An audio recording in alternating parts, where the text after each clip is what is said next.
Hey, it's Scott Barrett and welcome back to The Burning Truth. It's early on Sunday morning, but I'm keeping my eyes wide open because we need to break down the absolute chaos that was NXT Vengeance Day last night. Yes. How much better is NXT getting? Week after week, PLE after PLE, better and better and better. And NXT just delivered a must-see event with a chaotic fatal four-way main event, title changes, surprise debuts, and the rise of a new faction. So we're going to break it all down in the next 20 minutes or so. But before we get started, smash that like button, subscribe, and turn off your notifications so you never miss an update on WWE, AEW, TNA, and all things wrestling. Now let's get into it. Giulia retained, but Jordynne Grace made a statement. Absolutely, she did. The main event was absolute chaos. Giulia defending the NXT Women's Championship against Bayley, Roxanne Perez, and Cora Jade.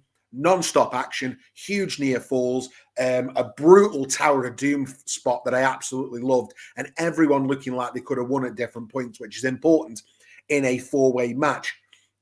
In the end, it was Giulia that shut it down. She pinned Roxanne Perez with that Northern Lights bomb to retain the title.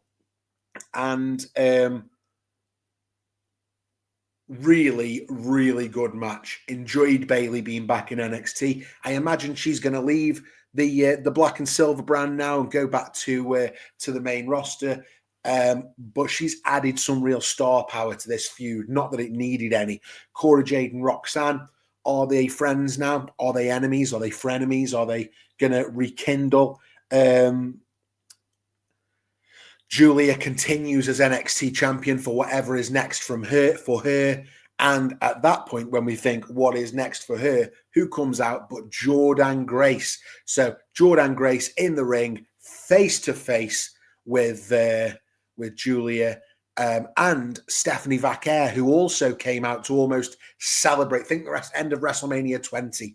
At the end of the show, we had Stephanie Vaquer and Giulia out, and Jordynne Grace came out to go face to face with him. The former TNA Knockouts champion made it clear that she's here and she's NXT. Top on that said, "We are NXT." And there's a video on social media of her walking out of the ring and heading backstage after saying, "I'll see you on Tuesday nights," which confirms it for us. You know, Jordynne Grace is NXT, and that's what we all wanted. Absolutely. 100%.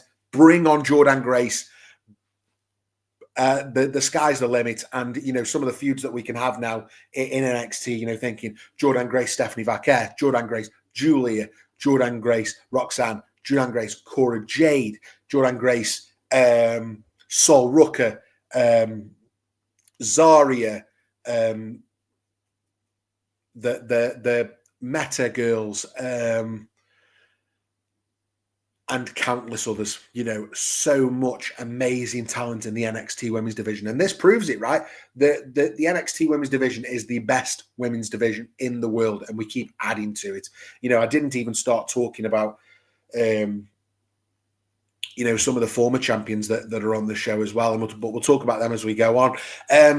What happened in the rest of the show? Oba Femi retained, but a new faction attacked. So the NXT Championship Triple Threat War was Oba Femi defending against Austin Theory and Grayson Waller. Theory and Waller tried to work together, but also their egos got in the way and they didn't work together very well either.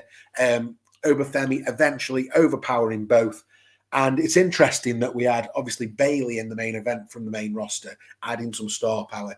We also had that a little bit for Theory and Waller because they do add a certain amount of credibility, even if we all expected Oba Femi to steamroller through them, absolutely. And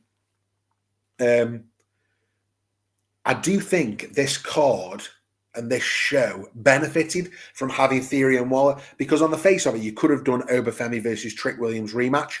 But it wasn't the right thing to do.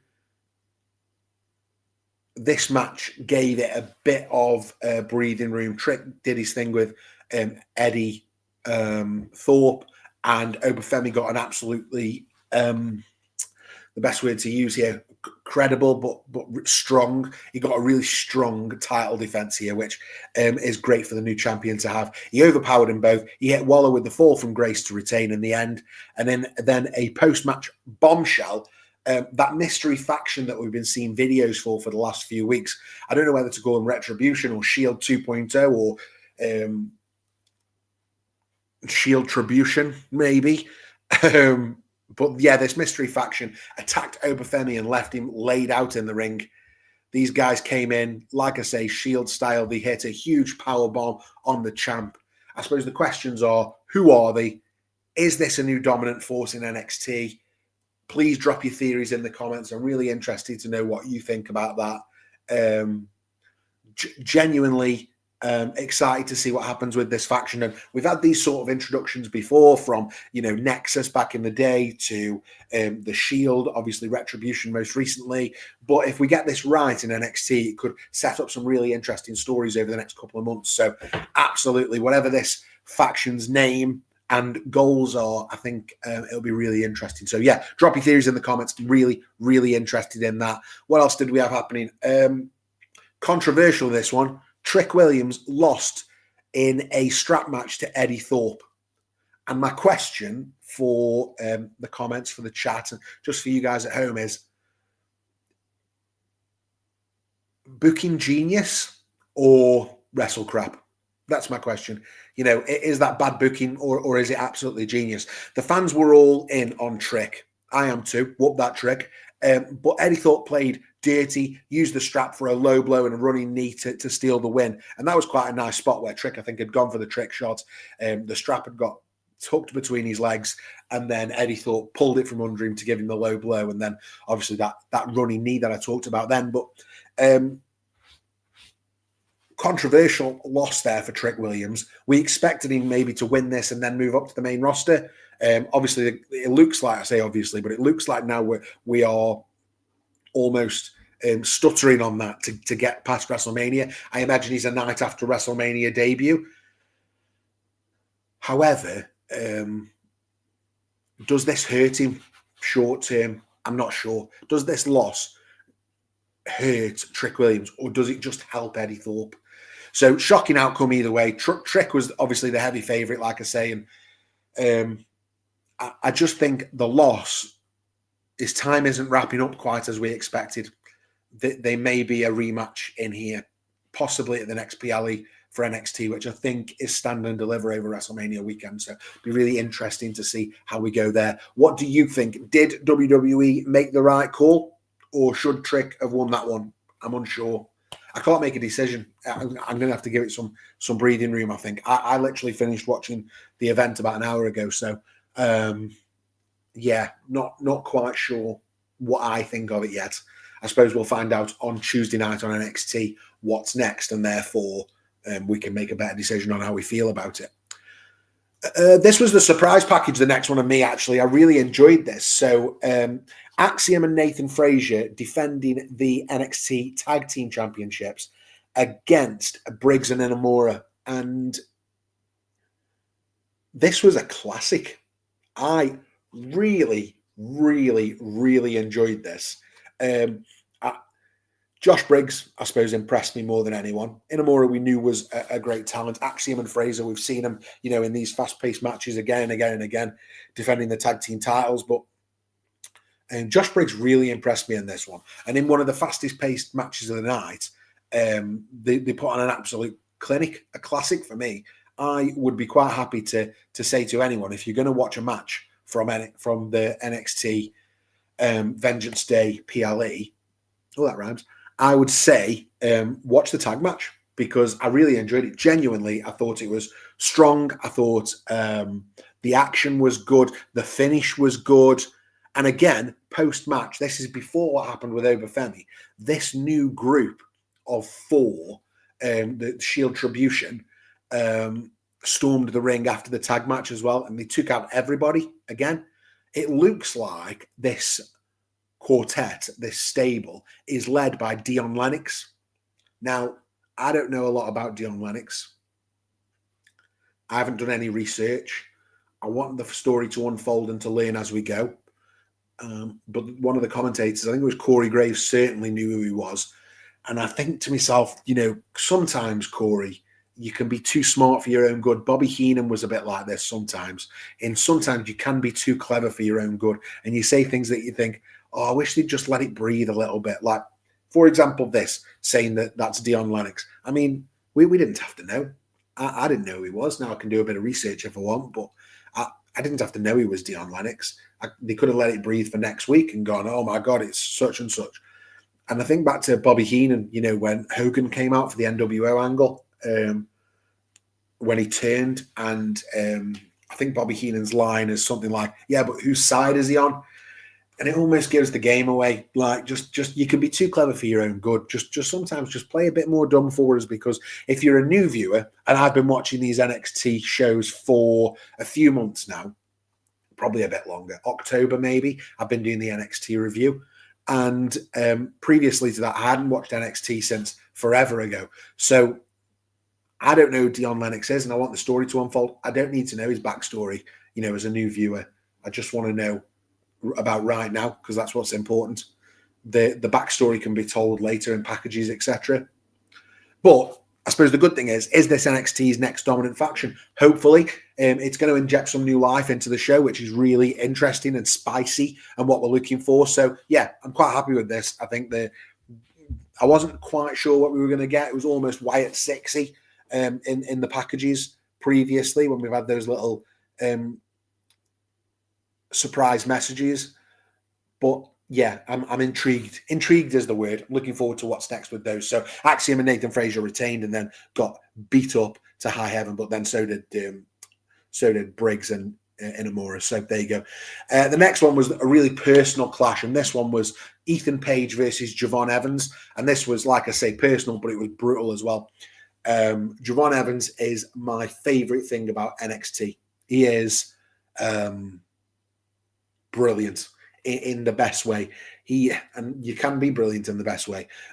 He's athletic. He is charismatic. He's got almost that Jeff Hardy charm where people just want to like him, which you don't often get. That is a special trait, and Javon Evans absolutely got it. Ethan Page, I am liking more and more the more I see him, and he did absolutely fabulously on this episode too. I wasn't, privy to Ethan Page's AEW and NXT and TNA work from previously, but in terms of his NXT work, I'm a fan. I think he's been great. I think he's a quality heel. I think he is a Weasley heel because he isn't the biggest of superstars, and I think that really helps him. I think he's tapping into that, and it's getting really, really good. Obviously, Javon Evans coming into this match was looking for revenge after Ethan Page broke his jaw a couple of months ago, and it was exactly what it needed to be. It was a squash on Page, and Page barely survived, hitting. Javon was hitting move after move after move. Dive after dive, after top rope, after springboard, after boom, boom, boom, boom, boom, boom, boom, boom, boom. Ethan Page really put through his paces in terms of bump and feed. But it was, as Javon came off the top for the final time, Ethan Page finally landed the shot on his jaw, which the commentators had talked about all through the show, all through the match rather. And we knew it was just going to take one shot to that jaw to put Javon down, because he'd obviously broken his jaw previously. So bang, got one lucky punch in, then hit the twisted grin, which is a diamond cutter, but it's not a diamond cutter. It's more like Matt Hardy's twist of fate. That's what it is. And that's what we got for the win. So Ethan Page with the twisted grin or twist of fate for the win over Javon Evans. But Javon Evans did get his revenge, because he got 15, 20 minutes of beating the absolute tar out of Ethan Page, which is what we all wanted. I do think we'll get a rematch, though. These two still haven't got anything to do after the feud, so I'd expect a rematch, probably at Stand and Deliver, and yeah, just get one more out of it, and that's the right thing to do. Hopefully putting Javon out over in that third match. And then the last title match on the show. So we also had Fallon Henley, and she was defending her NXT North American Women's Championship against Stephanie Vaquer. And let's cut to the chase here. Stephanie Vaquer beat Fallon Henley. She is the new NXT Women's North American Champion. Henley had JC Jane and Jasmine Nix running interference, helping her out, but Stephanie Vaquer fought through the chaos and finished it with, can I just say, an absolutely phenomenal spiral tap splash, which sealed the deal. The the last 2, 3, 4 minutes of this match, Stephanie Vaquer took it up to a level I hadn't seen before. She took it up to, 11, and it was phenomenal. It makes Stephanie Vaquer the first South American-born champion in WWE history. How about that? The first South American-born champion in WWE history. We're still doing first, guys. So huge moment for Stephanie Vaquer. And then go back to that first segment we talked about after Giulia retained, Jordynne Grace entering the picture. How long will the reign last? Because depending on what Jordynne Grace's aims are, she's either going to go for Giulia or she's going to go for Stephanie Vaquer, the two champions. And I'm excited to see which way it goes. We've also got a triple threat match on NXT planned for this week. Let me just pull that up because they signed a couple of matches for this week that I'm excited to tell you about because I'm actually really looking forward to the show. We've got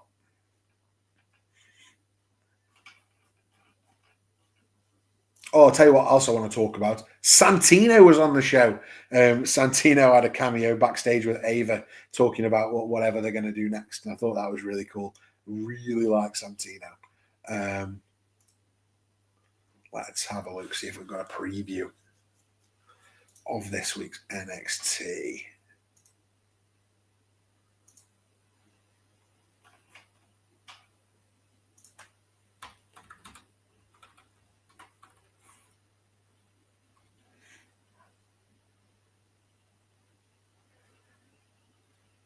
Not currently, but I think off the top of my head, Kalani Jordan was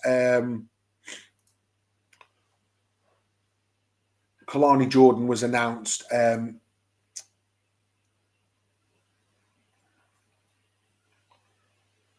Yeah, no, can't find it. But yeah, Kalani Jordan was announced in this Fatal 4-Way. So was who's the other one?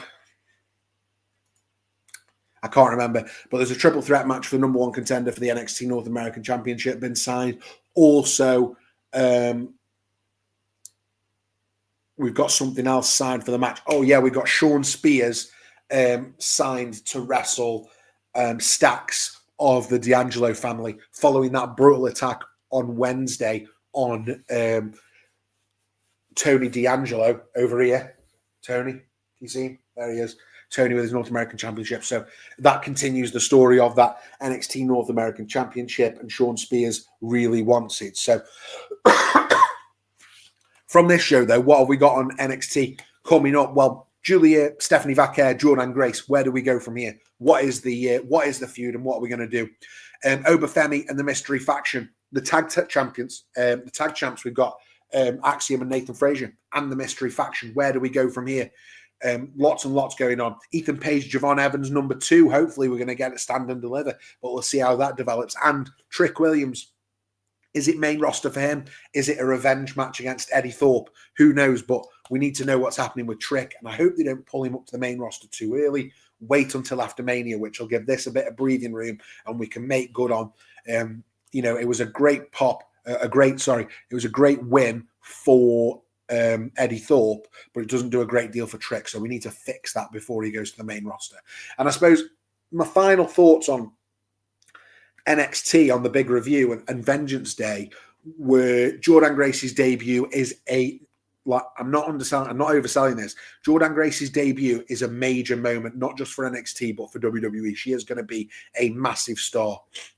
Oba Femi continuing to dominate. I cannot see him losing that title this year. I think he's going to have a long, long reign with the NXT title. And I'm here for it because he's dominant. He is... He comes across as really legit, and he's a great character, and he's almost the unbeatable force. The person actually in my mind that should eventually beat Oba Femi should be an underdog like Javon Evans, who is fighting from underneath and eventually gets the win over him. He shouldn't be beaten by a sneaky heel tactic at all. We should wait until we've got a babyface that people want to see as champion more than they want to see Oba Femi rip him apart. That's what I think we should do with that.